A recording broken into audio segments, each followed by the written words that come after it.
watching a DC game. Let's fucking go.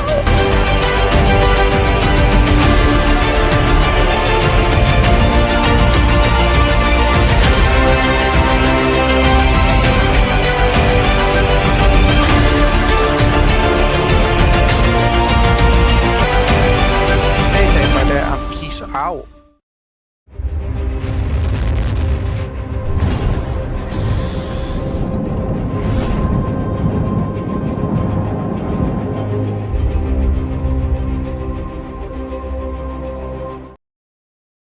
Yo, what's up, guys? What's up, Stink Havoc? What's up? How you doing, my dude? Hopefully you're well. We are live. It's reaction day today.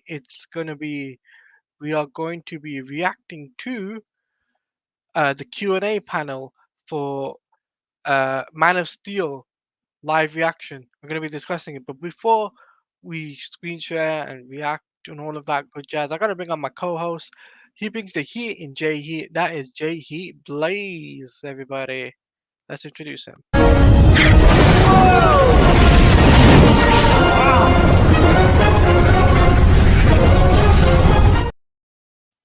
Yo, Flame on! How's it going, Deladia?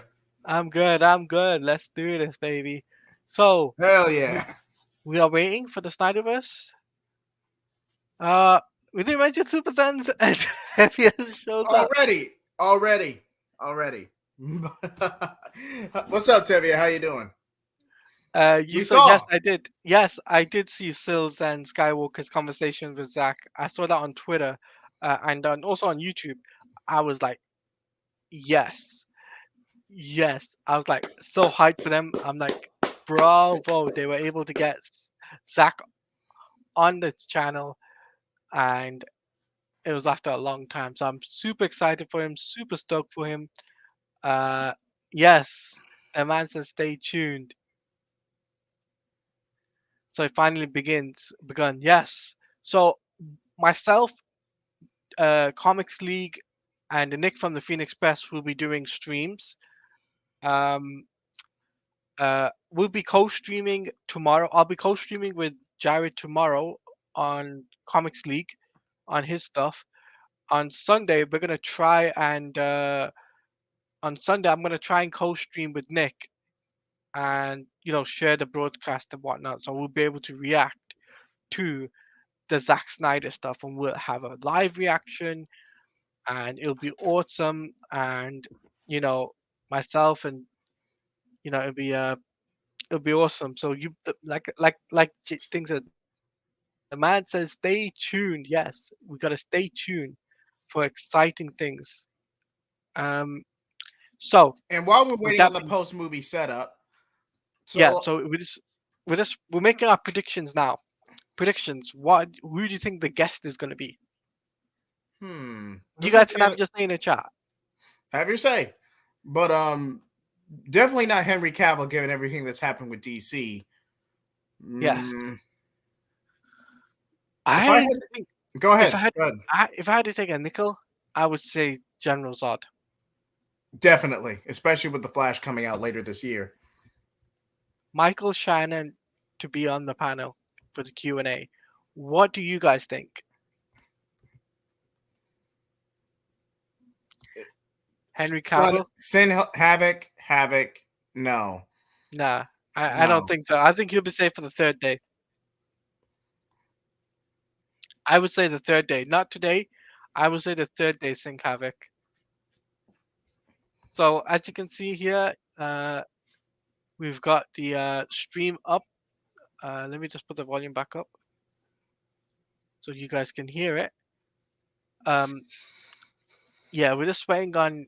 They're just taking a break. They're just finishing the film. Watch along. So we started 15 minutes early, so you guys are there right on cue to see our reactions essentially for thing. And Jay He, by the way, you need a light ring for your camera. I've been trying this, but it's a little dim. But I will be going to Walmart or the nearest store when I get the chance to try some new products out. But yeah, I have been saving up for that. Michael Shannon and the lady who plays Flora. Yes, I can see that. I can see that. I can see that for sure. Not bad, Havoc. Not bad. But let's see. Definitely not Ezra Miller. They're keeping them somewhere because after this movie, they're done. I do not see their career coming back from this, given Yes. everything they've done. I don't see it. So I don't know how long the panel will be, go though, guys. I don't know how long if the Q&A panels will be 30 minutes to an hour. I don't know how long. It may be 5 minutes, maybe 10 minutes, maybe 15 minutes. We'll Who find knows? out together. We'll We'll find find out. out together. We'll find out together. And furthermore, myself, Jay Heat, Jared will be doing Comics League tonight on the Comics League channel, as we will be discussing a lot of things, a lot of things. So you want to be tuned in to Comics League Dark tonight. Yep. So, what do you think of this thing though? Setup though, Jay. This was a beautiful setup, and definitely the full circle donation. It's just a good cause all around. But using the SnyderVerse branding, that was a very nice touch, given everything Yes, going on. yes. I like the idea of it being like fired up or something. And I noticed like little writings in each of the symbols. Do you notice that? Yeah, there is a little writing in there. A clue, perhaps. A clue, yes. Maybe potentially a clue to that would lead to something. Maybe because remember, Zach did say, look for the clues. Look for the clues, indeed. If you know, you know. Yes. Hashtag sells ZSJL to Netflix. Hashtag sells SnyderVerse to Netflix. You know it. But hey, it all remains on whether or not a deal could be made. It all depends Yes. on that. And Uh, I'm gonna play straight man on this one. I believe it when I see it. okay, Vero's just tweeted out for the Q&A panel that they're setting that up right now. Okay.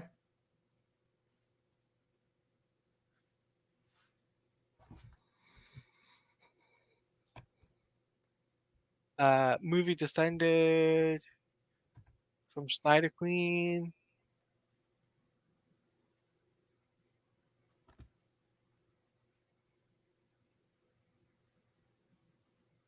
Uh,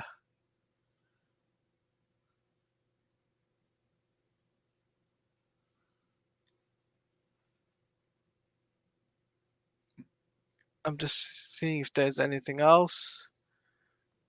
Do you see any comments? Not right now. Not on the official post. What's up, Socks? Socks. Socks, you want to be on the panel? Do you want to come on the show? I'll send you a DM. I'll link you if you want to come on. You could be a special guest for tonight if you want to be on.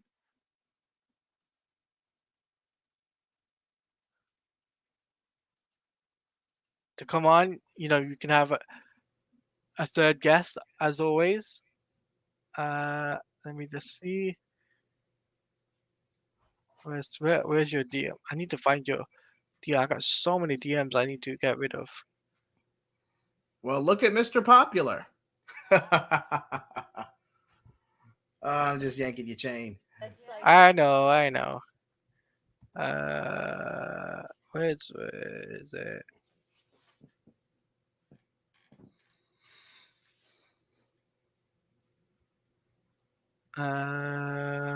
Justin Slip. Socks. There you are, Socks. I find you. Socks. I sent you an invite just in case you decide to turn up if you want to be on. Special guest. Sadly you can't. Okay. You wish you Eh, could. I fair understand, enough.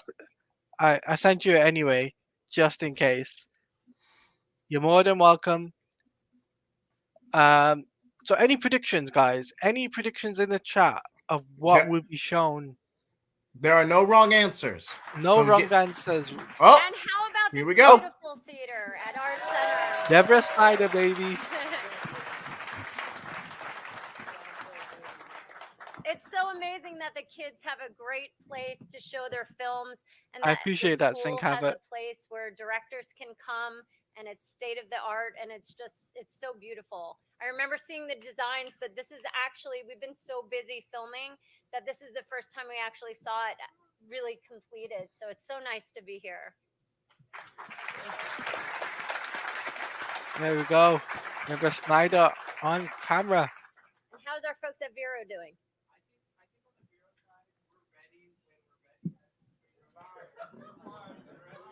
We're ready, we're live! Yay! Yes.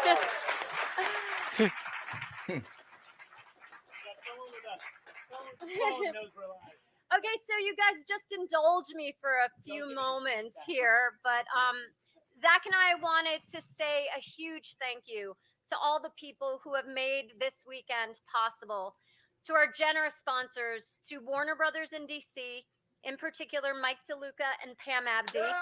Yes. Woo. Like DeLuca. To our gracious host for the next 2 days, Art Center College of Design. Yes. Our host for Sunday, Universal Cinema AMC at City Walk and IMAX. And to Vero for hosting our live stream. Eamon, we wish you were here. I hope you're watching. Yes, he does. To He Jim does. Lee, who did these amazing art for our t-shirts. And I hope I don't butcher their name, but Shu Zhe Yes. Ho Make Zhang, that an tweet. Art Make Center that trend. student who did the Art Center posters, and John Stanford, and works for creating all those amazing posters. To our printers, Midnight Oil and Buffalo Specialties, who also donated all the shirts. Yes. To Bonds, to Weta Workshop, to Company 3, to our food and beverage sponsors, Anheuser-Busch, La Pizzeria Company, Hot Jam, Sodexo, to Superhero Charity, and 3 Ronin. And You thanks to got all me? our panelists, Awesome. moderators, and you volunteers who really helped Push bump. setting all of this up.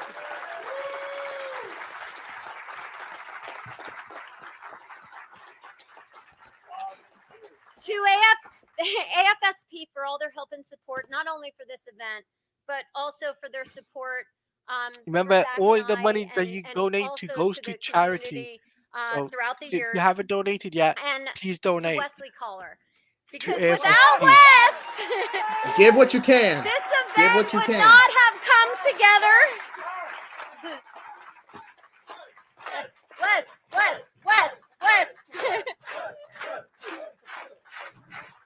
We are so thankful to for all Wes's hard work and dedication, and most importantly, Yes. for the friendship. He is family. And most importantly, to the fans. A special shout out to everyone that is online around the world. It is truly amazing what this fan community has done, raising over $1 million for AFSP. Over $1 million, guys. But This even is the more way. This is the importantly, way. creating awareness and much needed discussions on mental health and suicide prevention. This amazing fan community has contributed to AFSP's ability to invest in new research grants to better understand and prevent suicide. Agreed, In the past Socks. 5 years, Agreed. it has given I'm so proud of 200,000 both of those people guys and life-saving Rhea. education Rhea is and also there resources too, if through you did not know, AFSP's Socks. signature program, So I'm Talk proud of all Saves 3 of Lives, them. an introduction to suicide prevention. This program provides participants with a clear understanding of suicide, including the most up-to-date research and data on suicide prevention. Our fan community has helped AFSP to advocate for suicide prevention and mental health by sending Yes. over 129,000 messages to public officials over the past 5 years. Advocates had a chance to share their The stories panel, and like, promote suicide I prevention. think it's going to be half an As hour a panel, I testament to think. their efforts, Jahi. Probably. 109 pieces of legislation at the federal and state level has become law since 2018.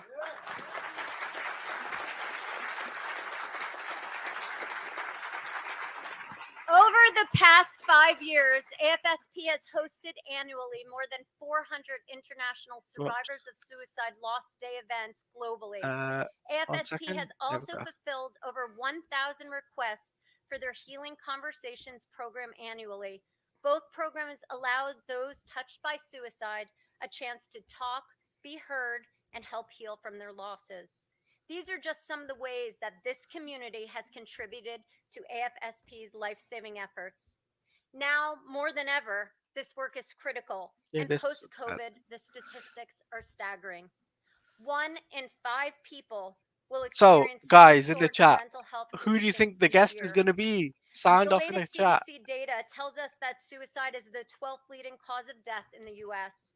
And We want to although hear from you males guys make in the up chat. 50% of the population, Predictions. they're 80% of the suicides. Between 2020 and 2021, suicide deaths increased 4.79%. And most alarming, our kids are struggling more than ever before. Hmm. Suicide is the third leading cause of death for adolescents aged 15 through 19. And our young girls are now more at risk than ever before. 2021 data from the CDC Youth Risk Behavioral Study reveals that 3 in 5 girls felt persistently sad and hopeless. More than 1 in 4 girls reported that they seriously considered attempting suicide in 2021.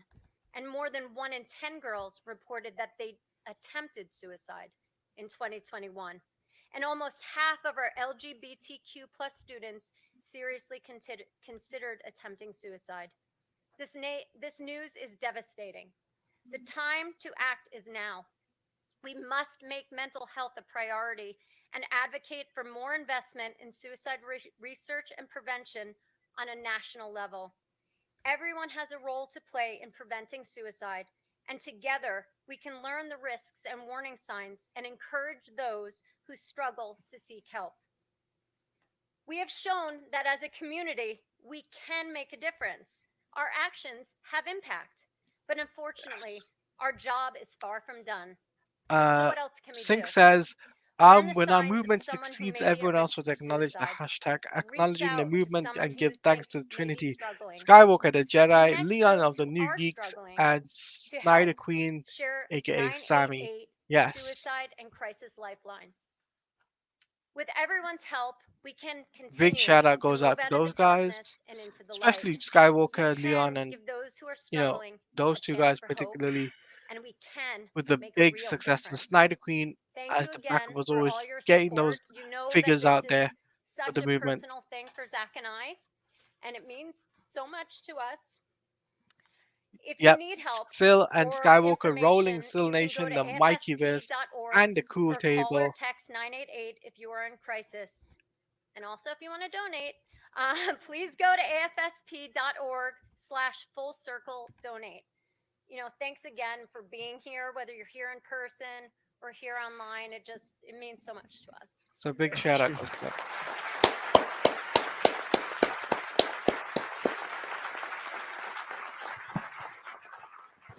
Hopefully the audio is good. Can you hear it? Yeah, I can hear it. Thanks so much for that. The worthiest of worthy causes. So Let us know really in the chat if you appreciate can hear. everything that you and Zach have done. So thank you. So we're going to spend a little time talking about the movie that you guys just saw and other things that you may want to ask us about. So let me introduce everybody. I'll start with my own self, and then we'll work our way up the food chain. I'm Ross Lamana, chair of the undergrad and graduate film departments here at Art Center College Yes, you of hear it Design. great. It's also Zach's alma mater. And next to me is the man who is responsible for a lot of the eye candy that you saw, Alex McDowell, and it's a pleasure to have you here. Thank you so much. You're kind of famous around here, by the way. So thank you. Oh, yeah. Oh, yeah. Oh yeah. So thank you so much for Oh being yeah. here. Like Mikey said, I'm Um, here to win championship. I'm just going to go down the line here. This man is a movie producer and a director and a writer and a cinematographer, and I'm probably missing a few things as a director, and he's so good at these things that he actually has a verse named after him. So not too many people can make that claim. So thank you, Zach, for being here, and I think we'll have some fun. Thanks for having me. Yeah. So next on the list there, you may know her as Major Carrie Ferris, the first person to say officially that Superman is hot. No one has ever argued with that statement. Nobody ever went, not so much. Her real name is Christina Wren. She's an amazing actress, and we're so glad to have her here with us. So thank you, Christine. Thanks for having me. And then down there at the end, someone else who needs no introduction. I love that expression. You need no introduction. Deborah Snyder, who is an amazing Sapphire, yes. If you did not know, Christina Wren force was of Star nature, Sapphire in the Green movie Lantern movie. producer. What else can we say? Actually, the real Wonder Woman is what she's known Did you know that, around here. Jay? So I did. Thank you as I well did. for being on the panel tonight. Happy to be here. So what I'm going to do, I'm going to ask a couple questions. They're kind of from the film students, and then I'll kind of throw in one or two from the online streaming folks. And then we want to open it up to you guys to ask some questions. So think of some good ones. Stick your hand up. We'll call on you. We'll bring a mic over to you, and we'll get going. We're going to try to do this in about an hour. So let's see how that goes. So I thought maybe this would I'd overlap. start with Alex, because we were kind of in the green room watching the movie with the sound down, and I've seen it several times. I haven't seen it in a while. I'm just sitting there with my mouth open because your Krypton, it kind of, there's your Krypton now. There's no other Kryptons. You know, it's like you really define that, and certainly define their ships and everything. It's just gorgeous. And then of course we've got you can segue into Smallville, which is just like classic, Rockwell Americana, and then we've got Metropolis, which is kind of normal with a little overlay, and it all seamlessly works together. So the students wanted to know what your visual references were, if any. Yes, I am. Because I know I'm you ready. dreamt a lot of this up just for this world. I am ready to literally storm the world gates. of Krypton that you made for us. Yeah, thanks. Well, first, thank you for inviting me, Zach and David. So awesome to have you. Thank you. It's an honor to be here for this cause. And amazing to see the movie again. It's been a while for me, I'm afraid to say, and it's a great movie. So to your question, yes, there's a lot of influences. I mean, first of all, to have a chance to redesign the logo and to think about just the characteristics of this idea of the curves. The first of all, Yes. the Superman S prompted the idea that there's no straight lines on Krypton. So as a designer, that was a underlying rule. Yo, what's up, David? So to go from that, we went to the organic. There's a photographer called Carl Blossfeld, who you should check out, who was the first photographer to really photograph in extreme fine detail. How you doing, David? Hopefully the you're sort of well. symmetry of plants. Jay, he's from your We chat. looked at just a whole array of organic forms. What's up? Cells and plants in this photography and Art Nouveau. And We are doing but this it all live, came down to guys. this idea Reacting that to the Q&A. The S prompts the entire visual language of Krypton. And it was to kind of build a history of that and to go back into a world where biology was the primary science and the language itself and You're vibing? Nice. That premise really went through everything down to the lettering of the language down to the very finest detail. Yo, what's up, Thanks. It's Vegas? amazing. It worked. Jay, I have a What's up? question for Christina. And Look, this is oh, a what's very up? important process question about how the motion picture business works. I read. What's that up, you David? What's up, cast in Vegas? Man of Steel because Zach saw you in a hummus commercial. And now This is true. I want to first just take a moment to yo, picture what's up, the Zach watching a Batman? show that would have a We are hummus live. commercial in it. Welcome I think By the that's- way, it was not a obscure hummus Because the Batman in commercial. the It was chat, very- guys. It was a national that. spot, and I was watching mainstream television. It was like some obscure Yeah, I have hummus seen it. channel. Yeah, We're like, hummus you know, are Yeah, us. and then you were like, Debbie, find out who that is. And I was like, what? Yeah, find out who that is. I want her to be in the movie. And Thank you for doing it. Jay, he as So what I always want to know, been great Christina, for is like you're home, you're minding your own business. The phone rings. Mr. Zack Snyder would like you to be in a Superman movie because of your work in a hummus commercial. How did that play? So I was living in New York at the time, and funny enough, the commercial did not play in New York. So it wasn't like I never saw it, and I didn't. Yeah. So it kind of came and went for me. You know, I mean, I was happy to have a job. We filmed in Athens, which was cool. But I was out of town. I was It's at the my Q and friend's A wedding, panel, David. and I'm in the car with my Q and A parents panel.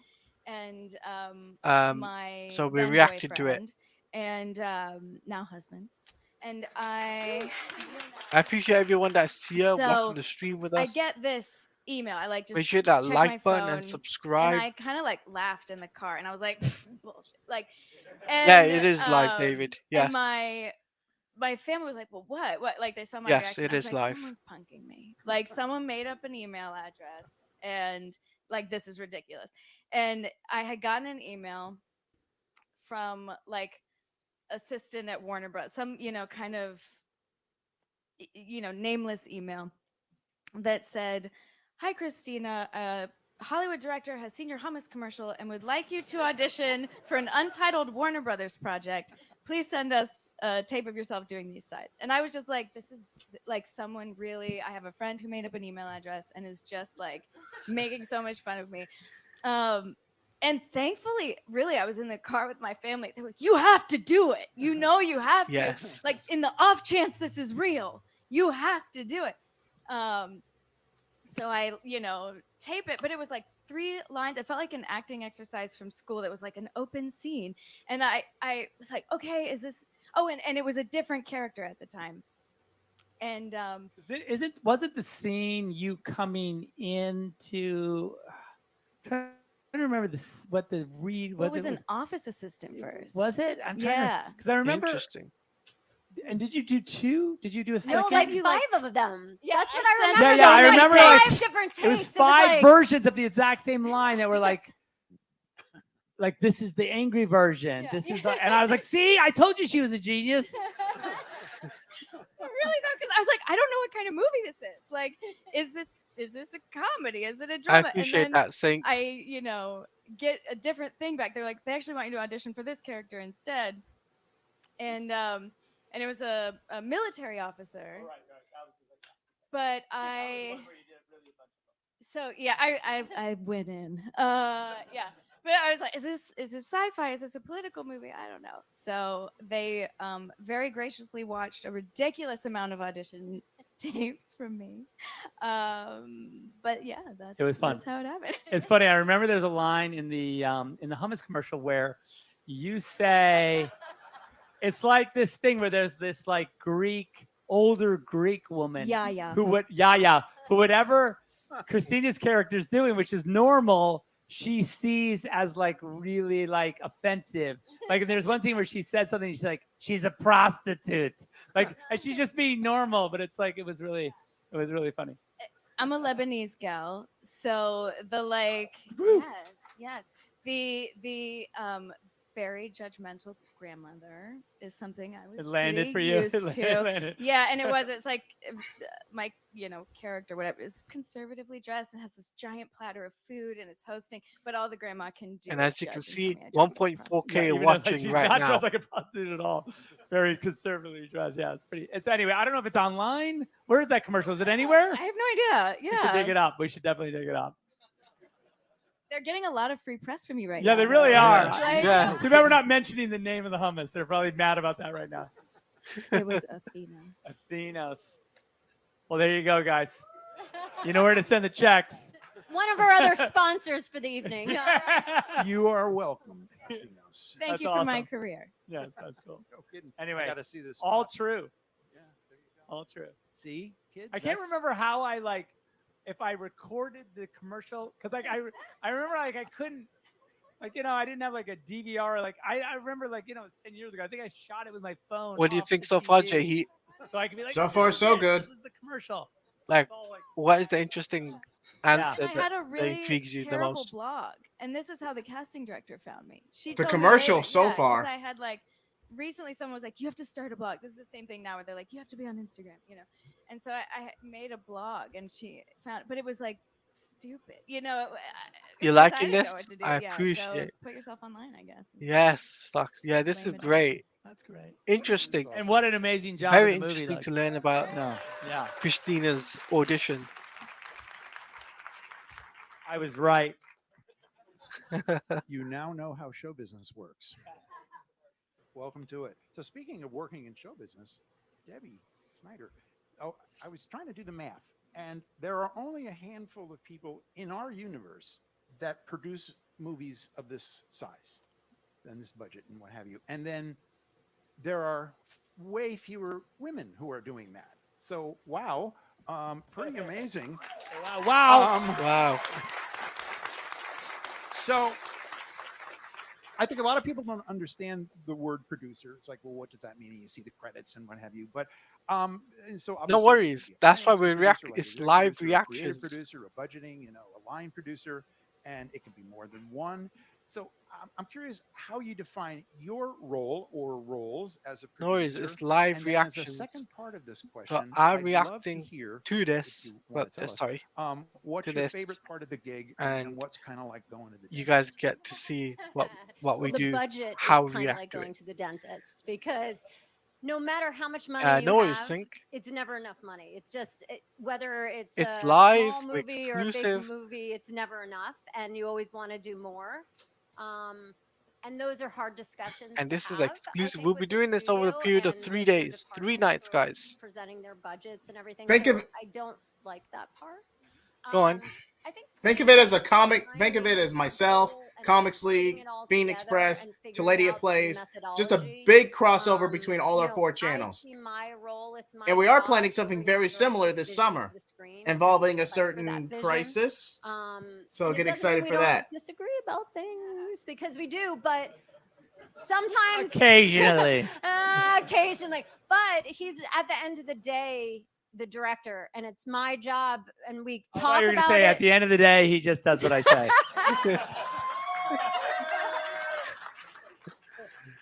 No. No, at the end of the day, Yes, like I think multiverse it's stream. important, especially in our relationship, not just being a husband and wife team, but as our relationship as producer and director, to be supportive. And we might like debate and talk about things, but then we always have a united front. So if we're going to the studio or if there's something, whatever it is, and whoever we're talking to, we have a united front. And I think that and we have each other's back. And I think that's everyone we surround ourselves with on the crew. A lot of people we've worked with for many years. It's like a family. It's people we trust, and allowing them to actually do their jobs and do their job as well. Just kind of makes it all, work. Yes. But I don't know, my job is crazy because sometimes it's about like growing wheat or, like you become an expert on these really strange things. But I think at the end of the day, it's about, figuring out what the plan is, from casting to casting your crew, figuring out the schedule, the budget, and then all the things and problems that come along the way because every best laid plan gets redone in production. So you're always starting over and you just have to kind of be nimble on your feet. But I love it. Like when I say going to the dentist, like, yeah, the money is always something that I don't really like talking about. But like to be able to create these United stories Front. that will Yes, live that on, is cool. much longer than us, that touch people in a way, makes them laugh, makes them think. I feel so lucky to be able to do that.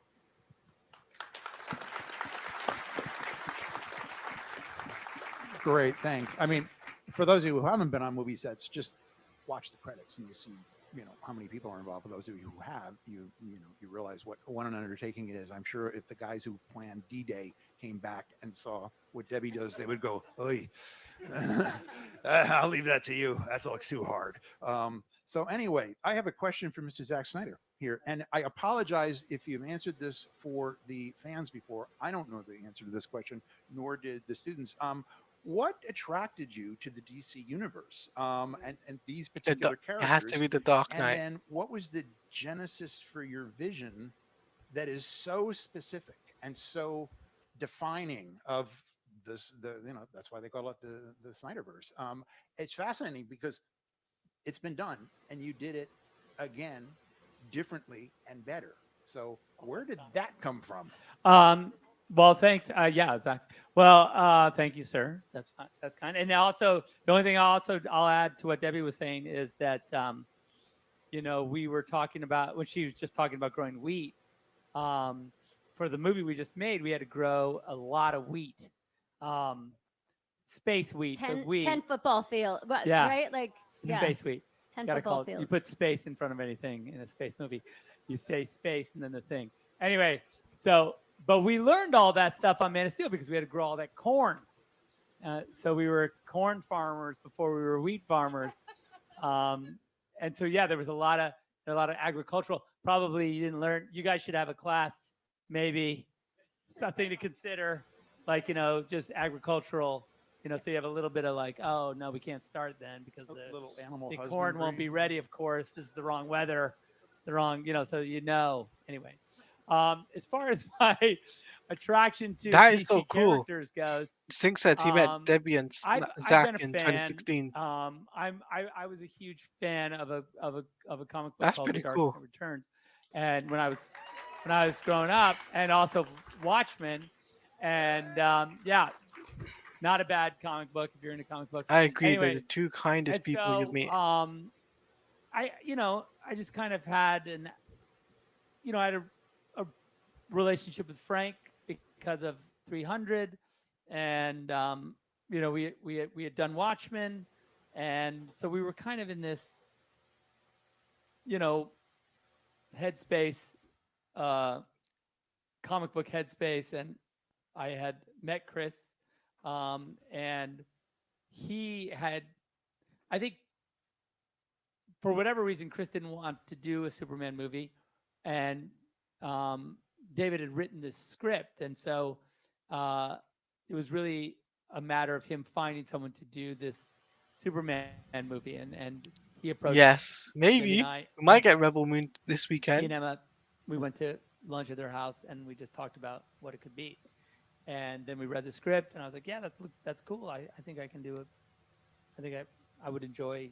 By the way, we read the script with someone sitting in our driveway. Yeah, because And we we couldn't had keep a it. certain amount of time to read it. We would bring him out donuts, and then we all read it out loud. Yeah, Wes Me, and Zach, Debbie. and Wes. Yeah. Yeah, And then they took the script from us, and it was it was cool. very It secretive. felt very like like clandestine, and like we were reading some sort of secret document that we shouldn't have. But it was, and then I think from there I kind of was like, well, this is what I would do, and Chris liked that, and that's kind of how the movie happened. And I think that No, for me no, anyway, not yet. At least I don't think so. the idea of like this sort of 5-movie arc, this sort of big giant like spinning of a giant universe evolved pretty quickly from the production of Man of Steel. Like as we were working on this movie, it really started to churn in me this idea of really building out this giant world for what this could be. Because I was anxious to get to the Trinity, because the Trinity to me in the DC universe is kind of like the tip of the spear, kind of like the most important thing. Batman, Superman, and Wonder Woman standing together in a world that makes sense to those three characters was really what I was really what it was all about for me. And the mission to do that, I got pretty early in my mind as far as what the goal would be, like the first step. And even like as we were doing this movie, Man of Steel, there's there's some little Easter eggs to LexCorp and to the Wayne Industries satellite and things like that. And because I had it in my head that that's what I would that's what I would get to, and so how it's defined, like whether or not it is, or how it. I guess the better way of putting it is like my intention was not to necessarily have a definitive or certain take, but it was just that I had the thing I thought would be cool, and that's all it is. And it's not, and whatever that means, because like, look, we all know what's going to happen. There'll be Hey, another retro. Superman and Batman origin film, and even then the one that's being talked about right now, there'll be one after that, and it is a cyclical thing. It's like some sort of Matrix How you doing? universe where, like, they all end up in the architect's house, and he tells them that, like, no, you're not the first one, you're like the 10,000th one, so whatever, so that's cool, and I'm happy to be whatever the third in the series of 1,000, so it's fine. But the truth is, it's really interesting mythological and cyclical work that I find really satisfying. So it's fun to do. It's really fun. Oh well, it's fair. And so I'll agree with it. I don't know if it's true. Just briefly, Probably the 8th is the best, but that's fine. Just some sort of numerical thing, it's a good round number. But that's fine. I'm But the trying- third is also not bad. I'm trying to imagine when you went in to see Warner Brothers and you said, yeah, Superman, he's going to be really pissed off a couple of times. And Batman, he's going to like brand people like they're on the Yellowstone Ranch, and it's going to be messed up. And they just go, okay, we're cool with that, Zach. Just let him be pissed.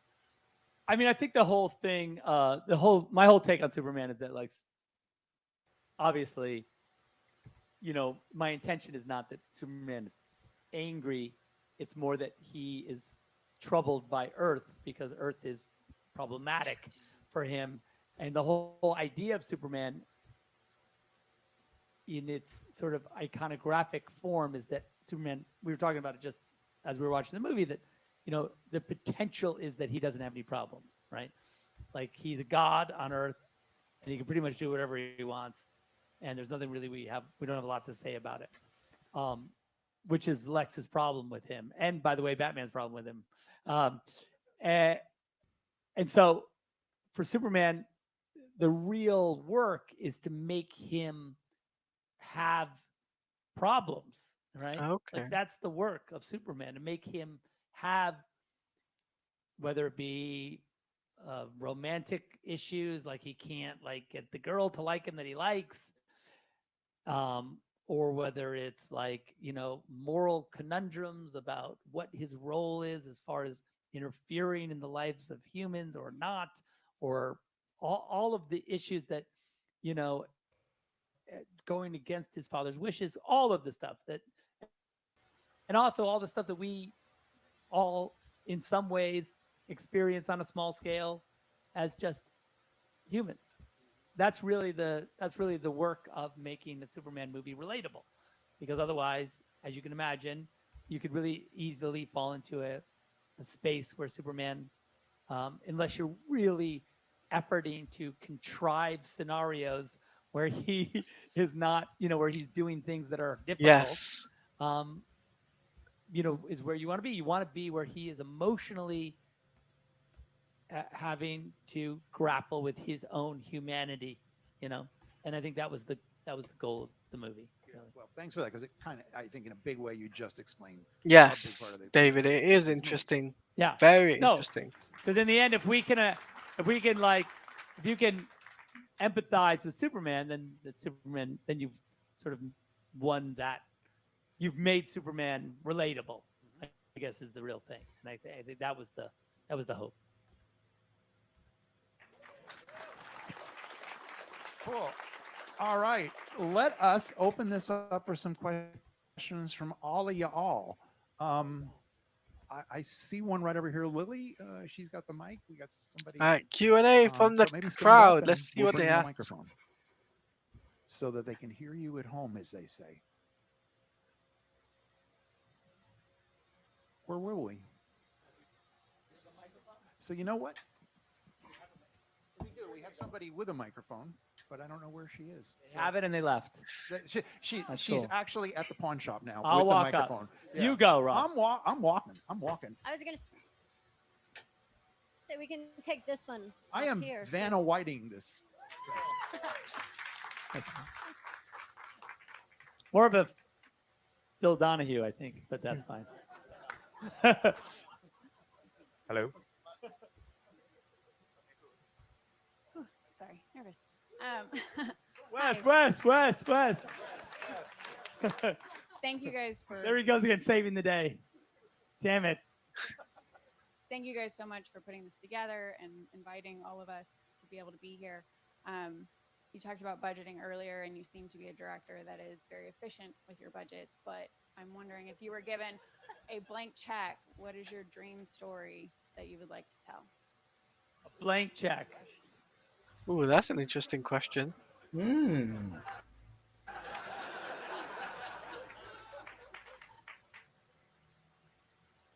I don't know. That's a good one. That's a good. What's up?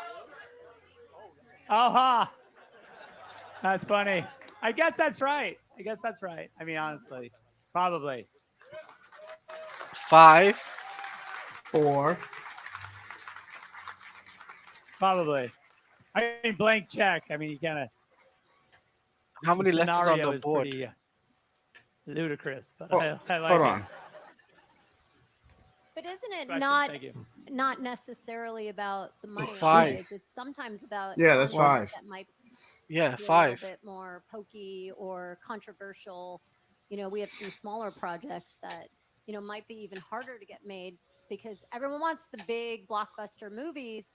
So sometimes the smaller projects that don't take as much money are harder to actually get made.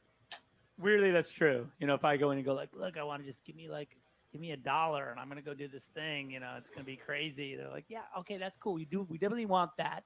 Yes to that, but in the meantime, could you just do this other giant thing that we want you to do? If once that's done, for sure, yes, definitely to the $1 thing. That's great. But like, is there any way you could just first and then that? How's that? And I'm like, okay, fine. That's my own problem. What? Shoot it in the driveway. Shoot it with your phone. Reference to. Yeah, I have no problem with that, by the way. Oh, Zach's talking about. It's like the movie, you know, it's fun actually to sort of talk about, you know, the idea that we did, you know, the last 2 movies.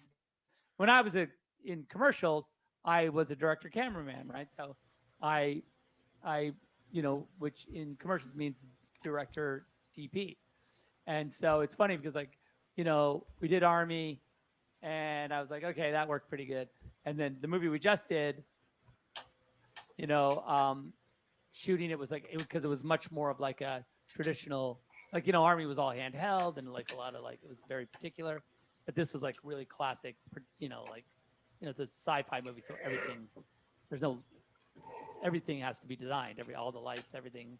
And it was really a super fun exercise. For me, it kept me really in the movie, like deeply in every aspect of the movie. And I found that really satisfying, but you can imagine that a smaller movie would require that same skill set, but now you're working with like what you've got, you know, like, and I think that would be it would be fun to go do something really kind of. Yes, that would be cool. We'll see if they let me do Zach doing a Batman film, Cool. a solo Batman. Let's see. film. Wow. without they're a blank check.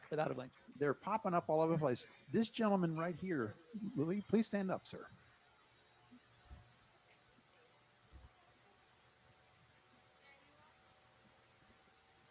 Hello? Cool. Working? Okay, cool. Thank you. Great. Man of Steel is my favorite movie. I'm going to show you my tattoo. Woo! Saw it in theaters 10 years ago. Loved it. So my question is for Zach and Christina. How long did you know that Swanwick was going to be Martian Manhunter? And I know that the goal was to do Jon Stewart, but Carrie Ferris is, Hal Jordan. So I was just wondering if you knew how that was going to work at all. Thanks. Okay. As far as I was just saying it on the stream inside that the conversations around Marsh Manor started like in post on Man of Steel. I mean, not on Man of Steel, on BBS. Because I was watching it when we were watching in the editorial. I was like, Swanwick.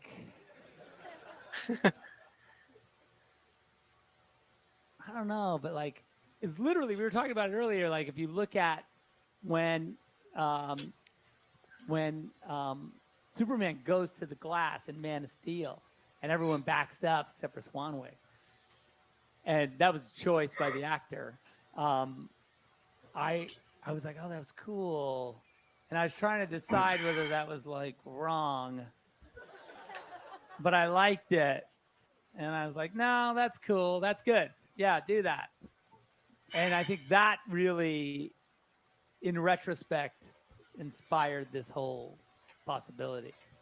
And so, yeah, that's my take. And I don't know what you thought. Well, jumping off of that, I don't remember if it was like something that, it must have been something you posted on social media. But Harry and I have stayed friends over the years. So he texts me and he's like, "Have you seen this? Like, did you know?" Because it wasn't like a thing that was chatted about lightly on set. But it was cool, and I know Harry was so excited.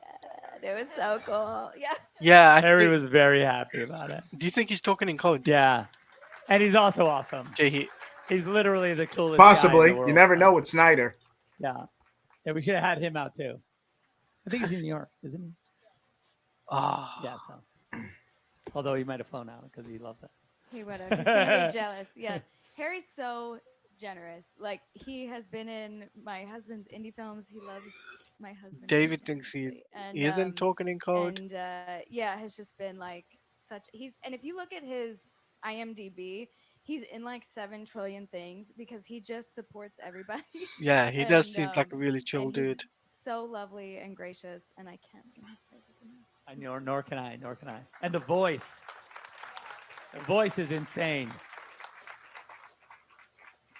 We have to get him to do like some Shakespeare again. So. You don't have to. He'll just do it. Yeah, for right. You. That's true. Yeah, that's true. Just say, do Shakespeare. Yeah, I've noticed that he's been quoted about Green Lantern. Like, he's directed, like he produces and directs stuff, and he's played some Shakespeare. Yeah. All right, Sal. You guys know what to do. Wow, look at this. Great question. Let me go in the back because it's mean to go to people just in the front. I see a woman in. Oh no, I'm sorry. That's actually a man's hand. He has. Yeah, I'm reading his mind. He has a mask on. Please stand up, sir.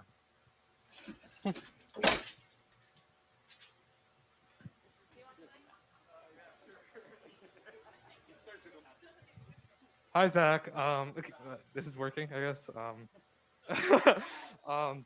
Yeah. So my question's for you. So Man of Steel and BVS were like the last time you released a movie in 3D, which was like over 7 years ago, or yeah, about 7 years ago at this point. So yeah, I forgot about 3D. Yes, go on. So with Avatar 2 kind of like reigniting like I think he is I being just wanna quoted ask, about like, Green firstly, Lantern. like, if you've seen it, like how do you like it? And secondly, like what your thoughts on the format are overall, and if you like have any plans to shoot any movies like natively in 3D in the future, or like do any conversions or something like that, Yeah. Okay, that's cool. Cool 3D question. Avatar, awesome. Yeah, just loved it. That's cool. As far as 3D goes, do I have any plans to shoot anything in native 3D? No, I do not. I forgot about that format. I'll be 100% honest. It's cool to see it. I have no issue with it existing. I love it, but yeah, I don't know if I'm doing any 3D, especially native 3D. And Netflix is kind of hard for your 3D. Although I don't know, like, can they do that? Strap 2 TVs to your head. 2 TVs. Yeah. Actually, we were screening one of your films, and it was in 3D or flat. And we were at the theater, and somebody said, "Would you like to see this in 3D or flat?" And we both shouted flat at exactly the same time. I actually remember that happening. I think the best 3D Guardians of Gaul is the best 3D movie.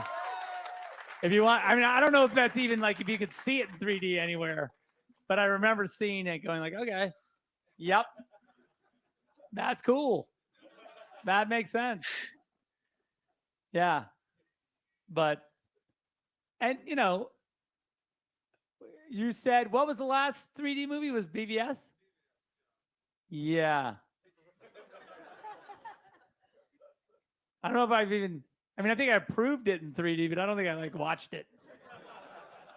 I was too obsessed with like the special edition. So, like, yeah. Anyway, Alex, did we do anything? Did you do anything different for 3D? Did you think about the movie? I mean, because did we talk about it? I think we did. We did have it. It was a 3D movie in our minds when we were planning it. I think everything is 3D. Yeah, well, that's true. It's a good Everything point. is ready for 3D. Even in the 2D, it's design. 3D, I guess, Yeah. is a good point. Yeah, that's what depth of field is for, isn't it? But yeah, because I remember I had a meeting with Jim Cameron. I think it was right before we did Superman, and he was wanting us to shoot the movie natively. He was saying like, well, you're going to shoot the movie natively in 3D, aren't you? And I was like, I don't know. Yes, Jim. That's a great idea.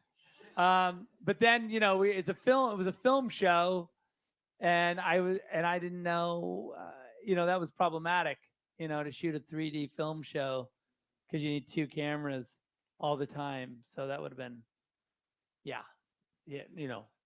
That would have been Well, yikes. a beam splitter. I guess even with the beam, you still need two cameras. Yeah. So yeah, that's hard. That would have been hard. And handheld. I didn't see that happening. It's like two Panavision Golds like through a beam splitter. That's a lot of cameras. But so yeah, it's That's it. interesting.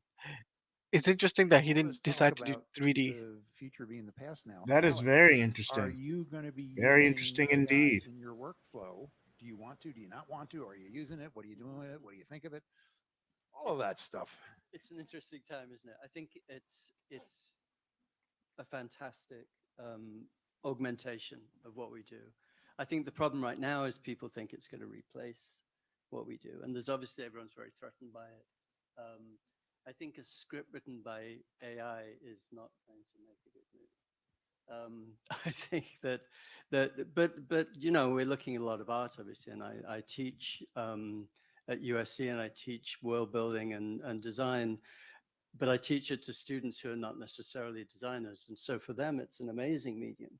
They may not have the visual skills, but they can talk what's in their mind, and so I think it has enormous potential. It's going to be embedded in everything we do, but I think that, well, you know, one of the things I believe is that we will always survive AI because we make mistakes all the time, and the intelligence is going to be seen as failure if it makes mistakes, in the sense of the intuitive and the deliberate and the you know, essentially we're stupid, and therefore we will survive any kind of AI attack for our human center. Yeah, the very Stupidity thing essential. the very thing that like we would say like, oh, look at the personality of this piece, be the thing that AI would say like, God damn it, like I fucked up. Yeah. Yeah, it's cool. Well, they'll never get AI to write a script because they can't teach it to procrastinate, oversleep, have 4 cats, feel sorry for itself. Yeah, it ain't happening. That's true. So, questions. Boy, there are so many of them. I see a man here with his, yes, he's pointing at his head. So that must mean he's smart. Yes, I remember that Man of Steel 3 was gonna have Daniel Craig as First of all, Brainiac. Zach and Deb, I just want to say on behalf of the East Coast contingent and especially the city of Detroit, we want to thank you for coming to film BVS there. Thank you. It was a really Our big pleasure. deal. It was a really big deal for us. I know they shut down the production facilities there. It was a huge drag for everybody. So we're glad that you were able to come and do that for us. Philosophically, as storytellers, now this is for Zach and for Deborah, you're known as a very detail-oriented storyteller. Your plotting is very tight. It really requires people to pay attention in a way that maybe other films don't require of them. Is there any time through the testing process or when you're going through other producers at the studio or something like that where they think maybe the films are too tight, you're asking too much of the audience, they're getting lost, they're making mistakes when they go online and saying stupid shit over and over and over again for 10 goddamn years? That's a good Is there one. ever a point where you have felt like, okay, maybe What's a good one? we need to loosen this up a little bit? That was a because good question. We're relying on the audience to be Oh, yeah. maybe a little smarter than maybe sometimes they are.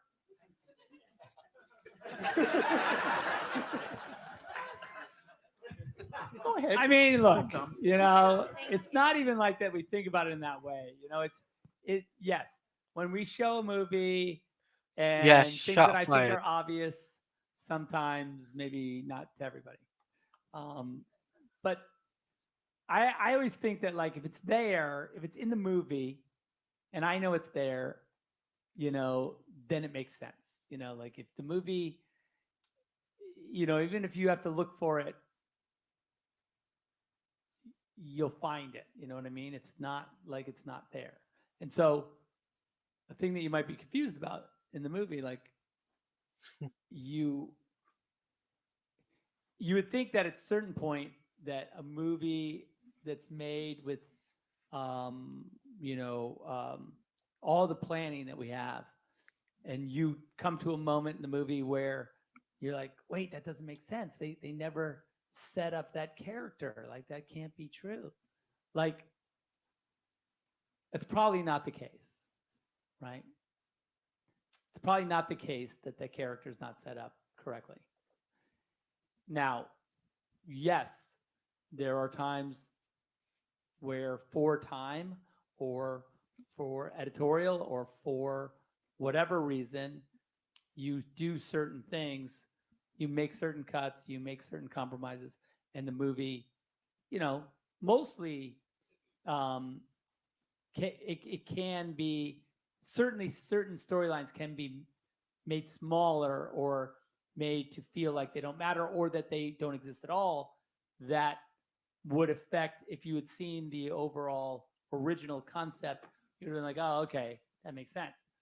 So I think more than do we go like, oh, should we be more careful and make it a little broader or a little less complicated? More than that, it's just that we have the complicated thing to begin with, and we end up like, hacking a limb off of it in order for it to like fit in a box, and that's painful, but for a piece of mass entertainment, sometimes, you sacrifice, a detail for, viewability, I guess, is a way to sort of think about it. I don't know. Does that make sense, Debbie? Yeah, and I think to go back to process a little bit, many of you know that Zach draws the entire film, and it's a process that I hate actually, because we're prepping all day and working, and then he draws, and all weekend he's drawing, and it's like I don't even mind when he's writing because he writes the script. It's so many pages, but the actual I procrastinate. all of that. Yeah. But the frames take so long to draw because he's really making it in his head and he's thinking about it.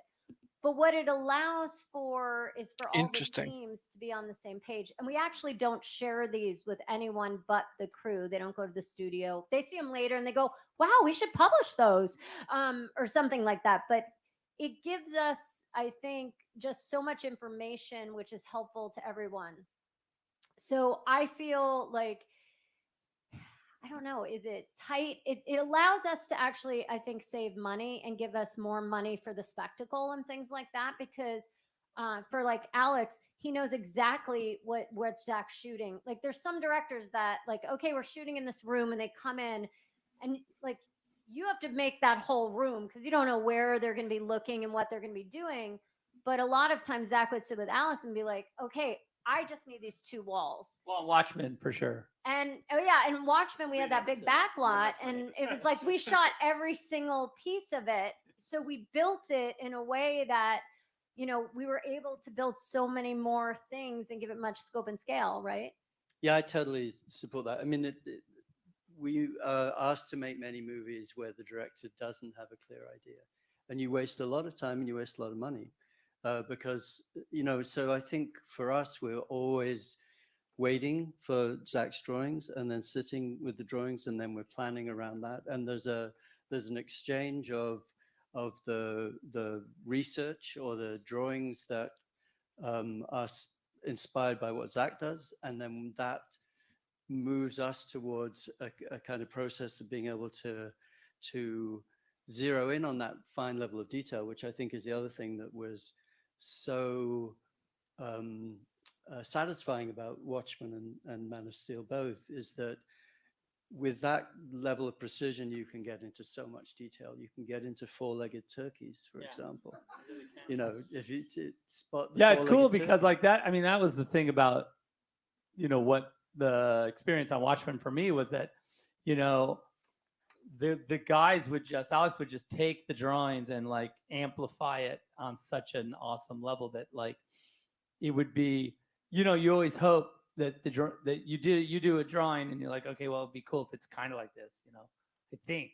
And then I'd come in and be like, wow, that's better than what I thought. You know, it was a cool, you know, because it was such a great, Alex did such a great job of taking the comic book on this hand and my drawings on that hand, and having then sort of the satirical reality of Yeah, that's we what I'm hoping perceived too. as the 20th century, basically, and like sort of found this great, Blame Emmerich, John, you know, sort of Sonoff. meeting of those 3 things. You know, even Yes. just like in the talk shows, you know, we had a few talk shows in the movie.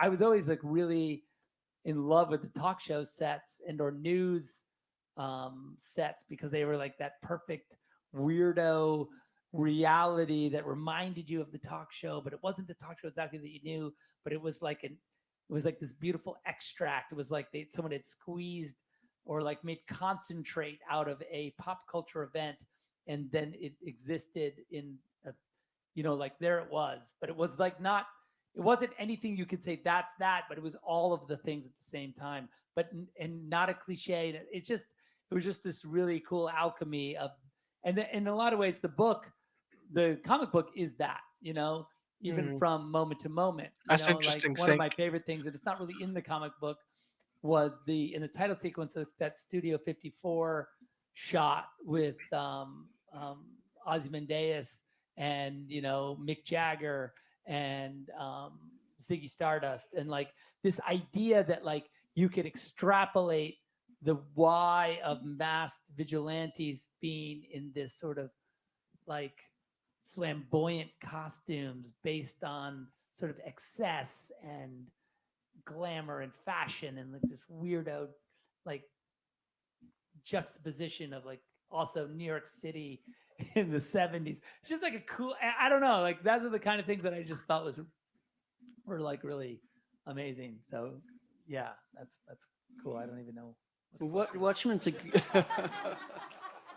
Watchmen's a great example of the process, isn't it? Because it's, the comic book was the first time I realized that a comic book was, I mean, Watchmen, the comic book was really 5-dimensional. There's so many stories. When you're looking at a page, the stories go crosswise and left to right and right to left, and then there's embedded clues like 4-legged turkeys. And but to make sense of that, you've got to really extract the parts of it that matter. And it goes back to Zach drawing. It's like, how the hell do you make a movie out of a world as complex as that? It's that kind of fine weaving through and pulling out what really matters. But the comic book then for us becomes a fantastic visual source, because you've got to support the iconography and the kind of surreality of all of the parts. Yeah. Yeah, I would cut it out. Hmm. I was like my drawings and like literally, if you look at, I don't know, I've probably shown it a couple times to a lot of people, have probably seen it. But like if you look at the drawings I've done of the title sequence of Watchmen, it is a weirdo collage scrapbook of it's frames from the graphic novel and like pop culture and like whether it be like Norman Rockwell or the Enola Gay or whatever it is, like all the things. It's like this really Ouija, all the stuff, and all the way to Action You mean Comics. Doomsday It Clock? has its because that comic book and Sync that Havoc? piece of I would love to mythology see a Doomsday is Clock linked back with Zack Snyder. to, because it deconstructs comic book heroes. It is self-reflexive, so it says, okay, Which is a it Watchmen and doesn't DC acknowledge crossover. that, or it does acknowledge, but kind of pretends like it's not a comic book, so it has this amazing, like a bit, it's like Yes, that would be it's saying great. that reality, like just the simple fact that in that world comics don't exist, and so pirate comic books are the comic books, right? Pirate heroes are the superheroes because superheroes are real. So like that little That'd be awesome. game of deconstruction is the game that we then play with every single thing, like on every level, every idea, every like nuance, whether it be nuclear war or war with the Russians or Doctor Strangelove and all the things that we kept mixing into the pot were all meant to make the original sort of thesis of the comic book reinforce it. And I think that was a super fun, for that reason it was amazingly satisfying and fun to do that, because it was like every day we'd show up and it'd be another crazy thing, like it's a crazy Nixon, like doing his crazy whatever, just fun. It's just like it was a good time. That was good. Wow. This is, I'm sorry, I'm going to jump in because I've got a question from the online group, and it's perfect because we're looking at the other half of the movie. They're asking about, and this is for Zach and Debbie, your amazing attention to sound design. Because everybody goes, oh, well, Zach, he's a visionary, The sound design is extraordinary, and there's obviously nothing in there by mistake.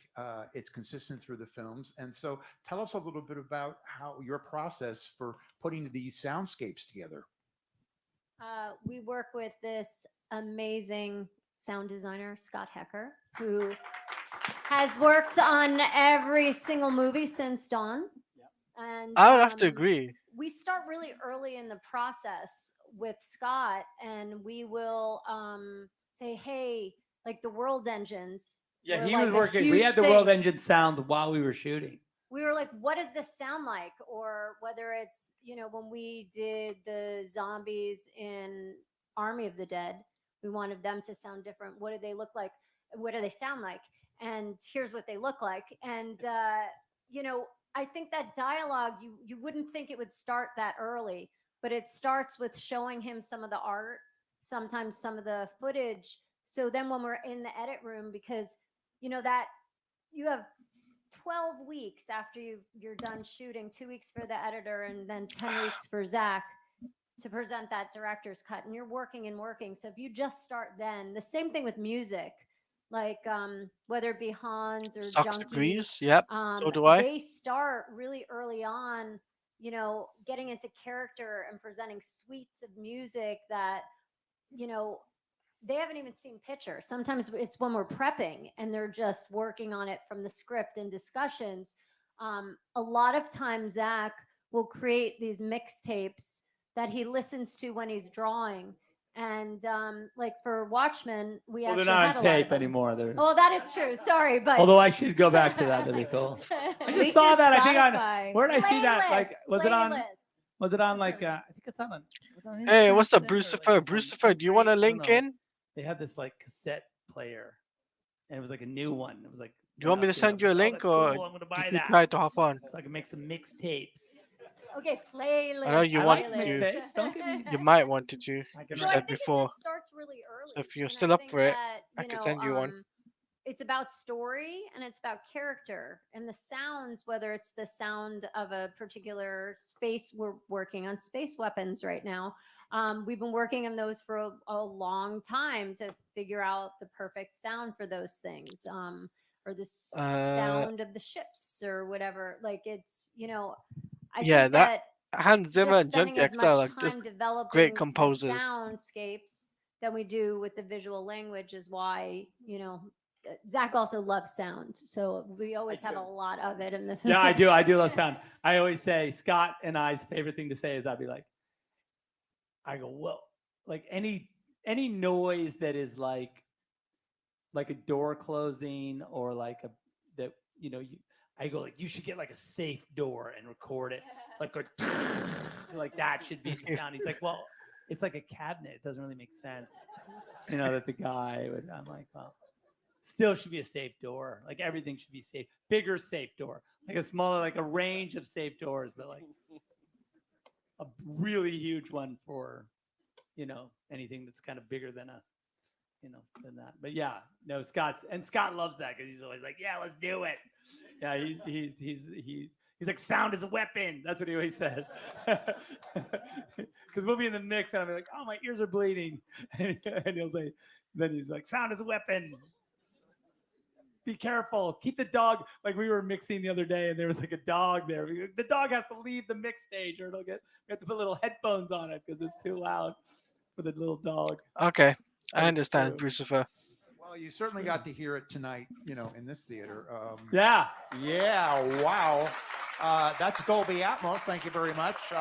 There's 90 speakers in here, and That's when you good. have a good movie where people know what they're doing, it kind of kicks ass. Yeah. I'm just saying. So it's pretty cool. So I think we have someone up in the front here.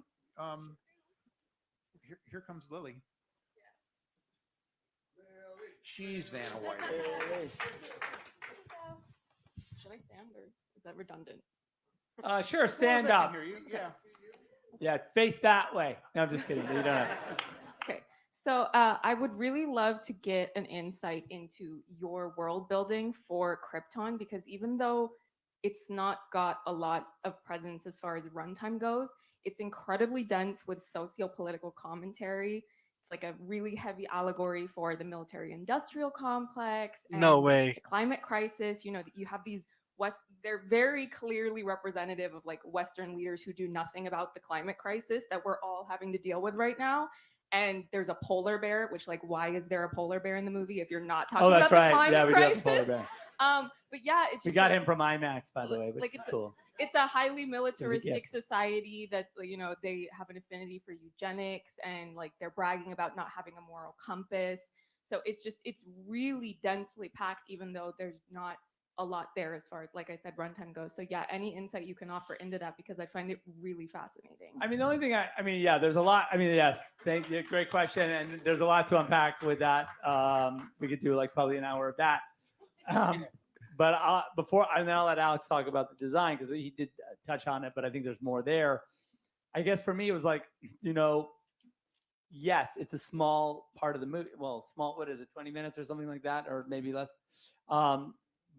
And we knew like, but you have to sort of do the work of making a credible world for Superman to come from.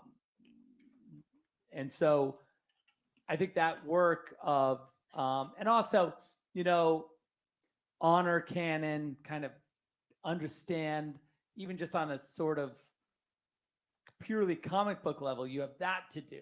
That's the first layer.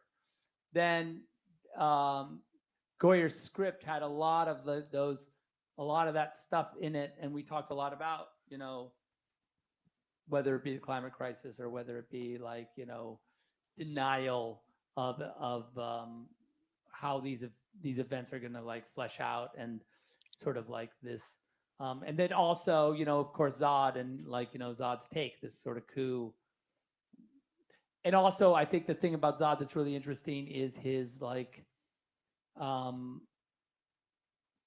you could argue whether or not he's right. You know, like, that's what makes him interesting, right? Because like from his point of view, you know, he's not. He also like thinks they're crazy, right? That the politicians don't get it. So it's like, but is his method the correct method? You know, like, so like all of those layers, I think, were informative in that in discussions we would say like, how do you then visualize like a world like that and also make it beautiful, right?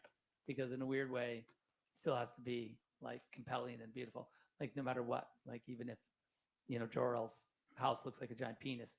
But there's a reason, you know, there's a why to it. And I think I was like I thought that was awesome, by the way. And I think that the Citadel is very like very strong and very well, they were trying to, you know what they're trying to do in there. So it's very interesting. It's very cool. But anyway, I guess my point is that, you know, that goes back to what we were just talking about. I think as far as, you know, you have story, you have intent, and then Alex has a really hard job because he has to. Yo, what's up, Brian? None of that stuff exists, right? Like, you know, Krypton is a mythological Welcome place to the stream.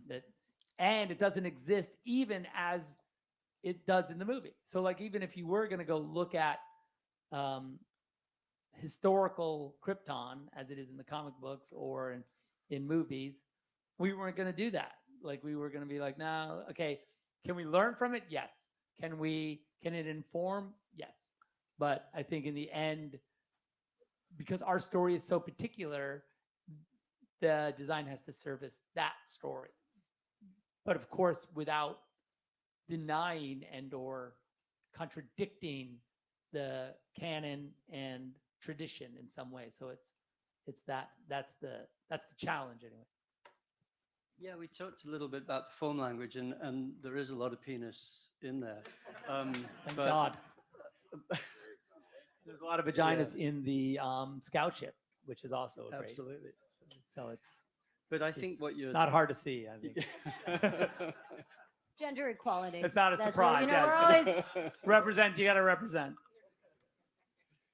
But you're asking about the mythology, and I think that's where, I mean, the opportunity to build Krypton really from scratch and build 150,000 years, 100,000 years of deep history, and to be able to follow the destruction or the self-destruction and why that happens, and why the glyphs that they're wearing, you know, the S is not an S, or the glyph on Zod's chest is tied back into the idea of these clans that essentially drill down into their own culture so much that they eliminate science, and so we've got this incredible world to start with, but then we have to sort of invent from the ground up, and the through line and the holistic kind of consistency of the world in design is crucial, and the level of detail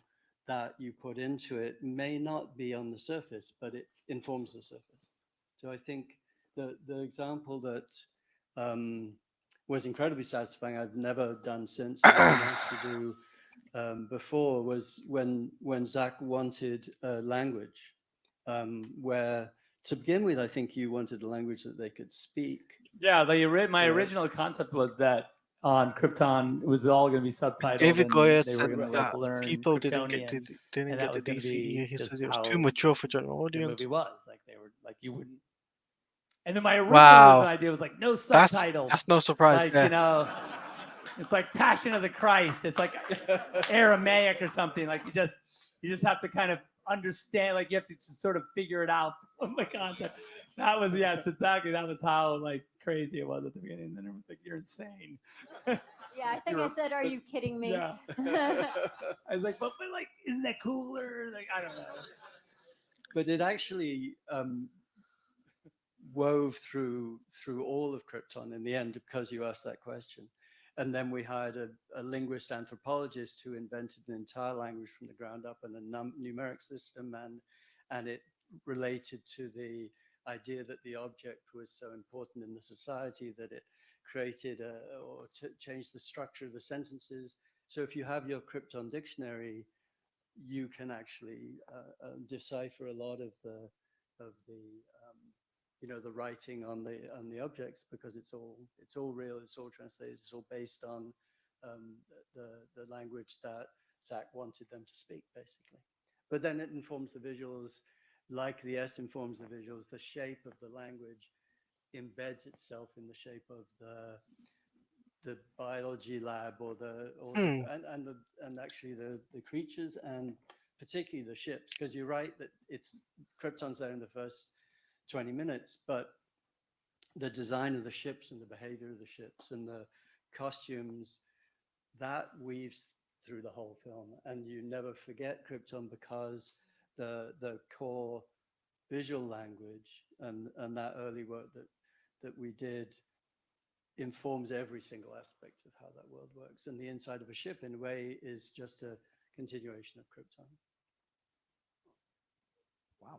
All right, so I totally lost track of time because I'm having too damn much fun. So I think we have time for two more before we let. Okay, two more everybody question, go guys. home. Let's see. There's so many hands up. I see a woman right on the end there. She's waving. She's going to stand up. Poor Lily has to schlep clear across the stage. Hello, Ryan. Hello, Zach and Debbie. I'm a video production major, and many people consider the action genre to be a boys' club. However, I believe your films depict women as powerful Ryan, why are you and saying G in autonomous the and chat? contain many nuanced examples of gender theory. Can you speak on the intentionality in which you portray the women in your films, specifically in Man of Steel? Wow.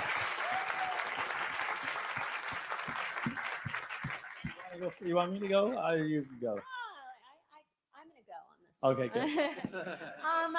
I think what was amazing when we were talking about the characters and working with David Goyer on the script was that I think traditionally Superman was always saving Lois, right? And I feel like in our film, they save each other. She saves him as much as he saves her.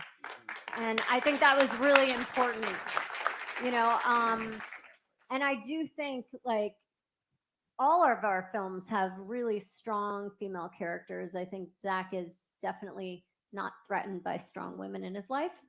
And and we try and surround ourselves, we always talk about what's in the script. We always talk about the character. A lot of times we talk about female directors, but it's just as important for all the technical positions, because there are like 500 people on these big movies, sometimes 1,000 on a day if you're counting construction. And guys, I think Jay-He's falling asleep on us. I'm tired of looking around, and I love men. Listen, I like working with them. It's great. I'm very comfortable with that, but I also want to see more women behind the camera.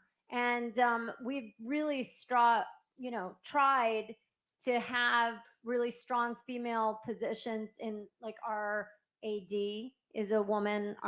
We've hired our best boy is a woman that we've been working with, in just very big.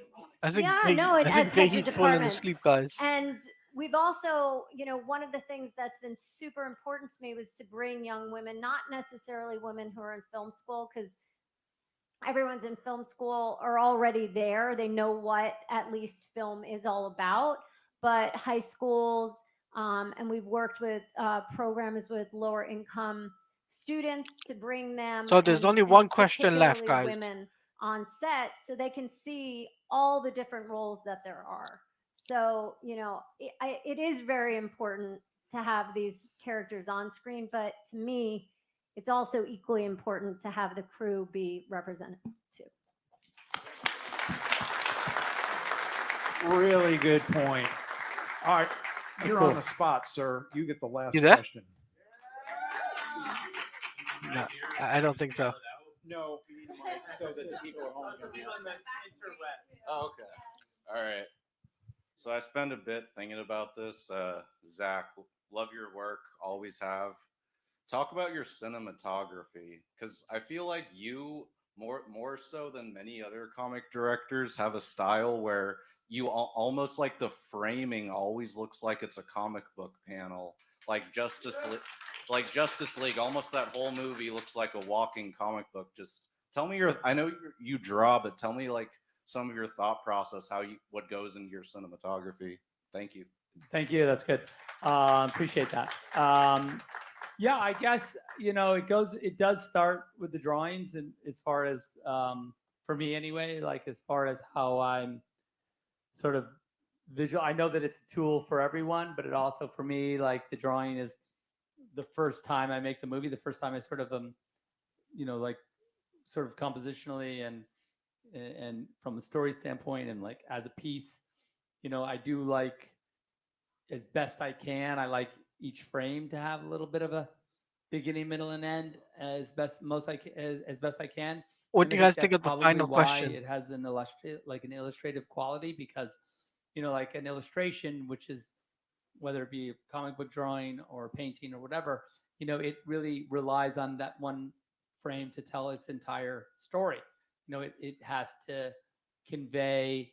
It has to have a beginning, middle, and end. It has to have depth. It has to have be emotional, be world building. It has to be everything Decent question. in a Yeah, single I agree. moment.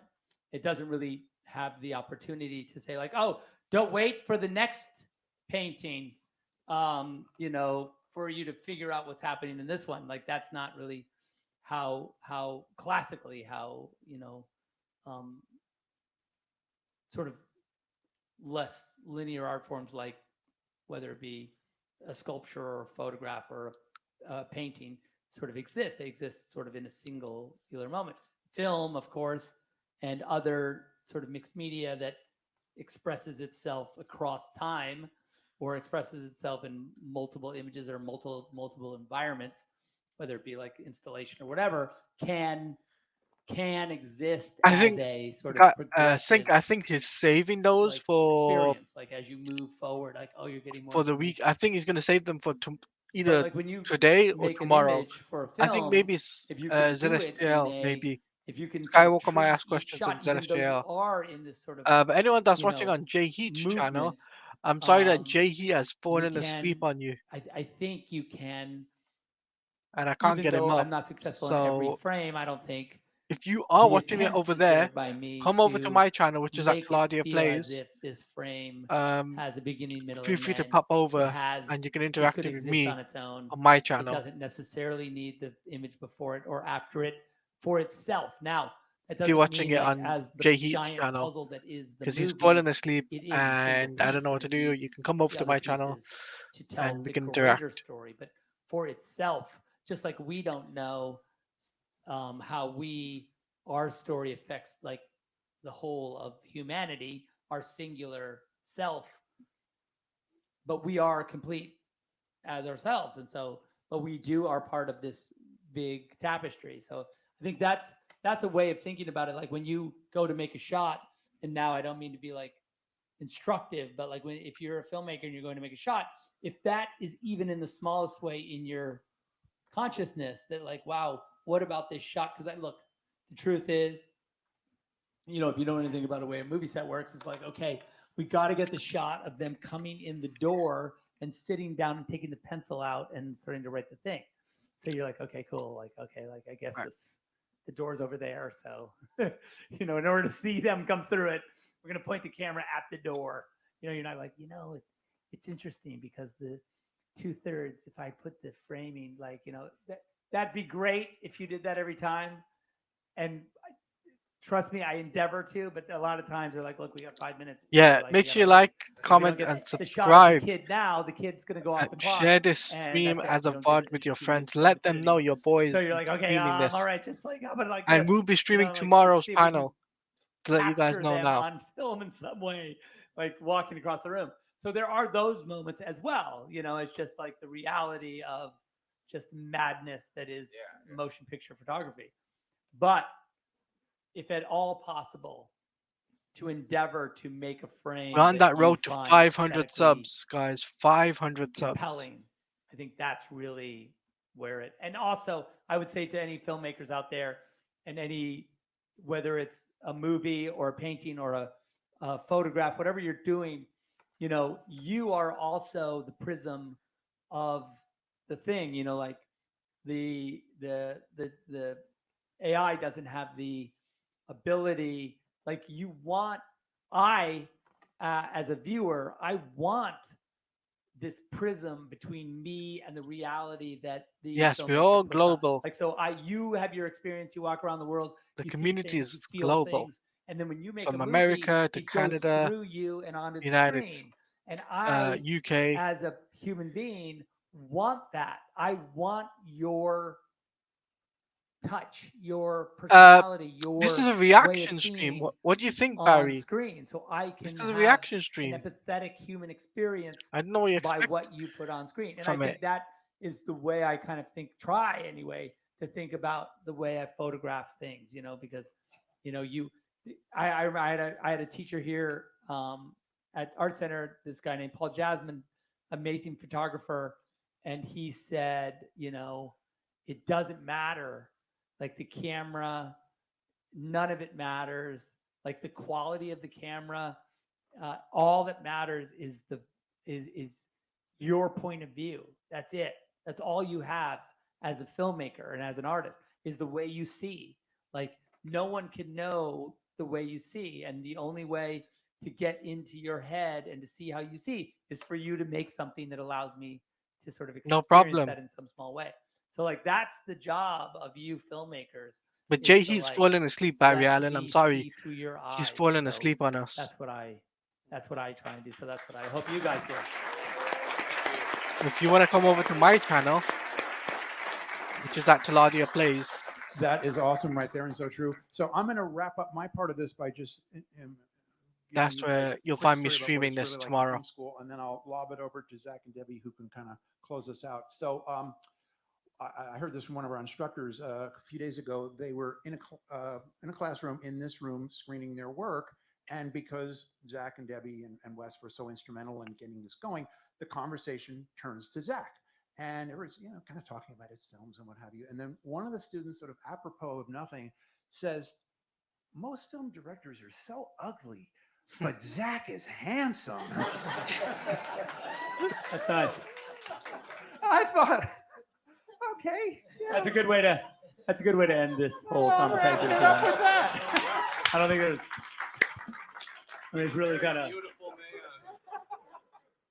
On the inside too. Debbie agrees. I hope. I think he's Oh, hot. that's it. That's it. Although I did say to the, I don't know what that has to do with film school, but that's cool. It's because I mean, I'm not contradicting the analysis. I feel like that's. I'd correct. take it. I would take it. But then I asked the instructor, I said, the student does know that you're a film director, right? And he goes, yeah, he knows. Tough room. That's cool. Well, all I'll say is that I don't think that's a requirement of motion picture. And I think there's a lot of handsome movie directors out there. I think it's kind of a rude thing to say. I feel like that's not cool. It was really hard. Oh, that's on their end, not mine's.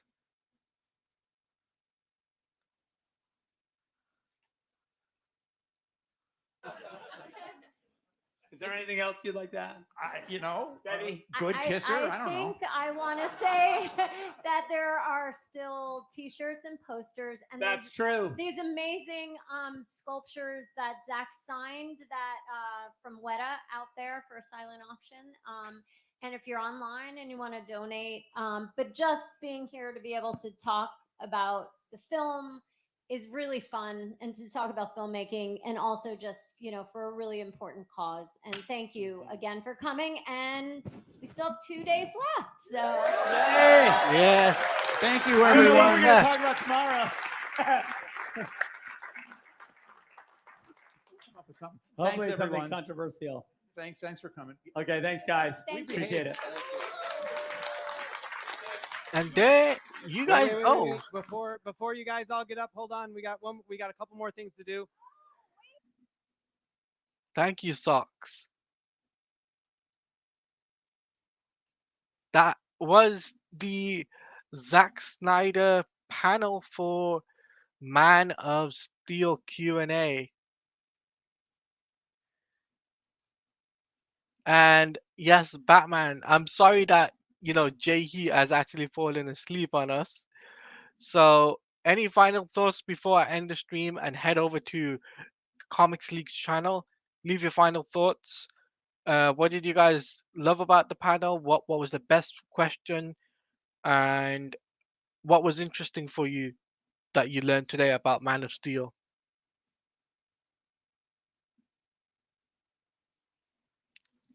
Love to hear your thoughts in the comment section. But that is it for us tonight, though, for the Man of Steel panel live reaction and discussion stream. Thank you to everyone that's here. Thank you to everyone that came through. Retro Nerd Girls, Sync Havoc, Socks, Brucifer. Who else is there that I haven't forgotten? The Batman, David, um, uh, Vegas. Um, yeah, that's pretty much everyone, and Tevia as well. Never forget Tevia. Yes, Zack Snyder was being coy about Green Lantern, but I think he's saving that for ZSJL. So stay tuned for Sunday night, Monday morning live stream with your boy Taladia Plays, Nick from the Phoenix Express, and hopefully Jay does not fall asleep on us again. So I will speak to him afterwards about this because this is not on. But anyway, stay safe out there, guys. Make sure you do like, comment, favorite, and subscribe, and then notification bell because there will be a live stream happening. Man said, stay tuned. Yes, yes. Make sure you guys stay tuned over on my channel because there will be the podcast happening later on today, which is Saturday. We're going to be doing Into the Multiverse episode number 1. We'll be talking about the panel today. We'll be talking about all of the stuff that's happened in the last month, and we'll be talking a lot of things. So if you haven't followed me on Twitch, make sure you follow me on Twitch, which is twitch.tv/Taladia Plays. And I will tweet it out when I go live. So our Twitter is at Taladia Plays as well. So stay safe out there, guys. And yeah, Barry Allen, if you obviously you won't be able to see my comment, but if you haven't checked out the podcast channel, if you haven't subscribed to it, make sure you guys do check it out. Into the Multiverse, which is a DC Comics podcast. We do have an official Discord server where we talk everything DC. So until then, stay safe, everyone. Hope you have a wonderful day, night, whatever you are in the world. And yo, Super Bro Corey, you just come at the last minute. I was just finishing up. Super Bro Corey. Bro, what a panel. What a panel, man. I would love to have got you on, but I knew you were busy. So I didn't want to harass you and say, "Oh, can you come on the panel?" I didn't want to, because I know you'll catch yeah, my bad, I'll catch the replay. Yeah, it's a great panel. Um I would love to have got you on the panel. Um but I know that yeah, I knew you were prepping up tomorrow. So, guys, if you aren't subscribed to the Bat channel, make sure you guys do subscribe to the Bat channel. Look them up on YouTube. They will be doing a charity stream tomorrow, guys, and um, it'll be awesome. It'll be awesome. Trust me. Super Bro Corey, the Bat channel, Trey from the Bat channel.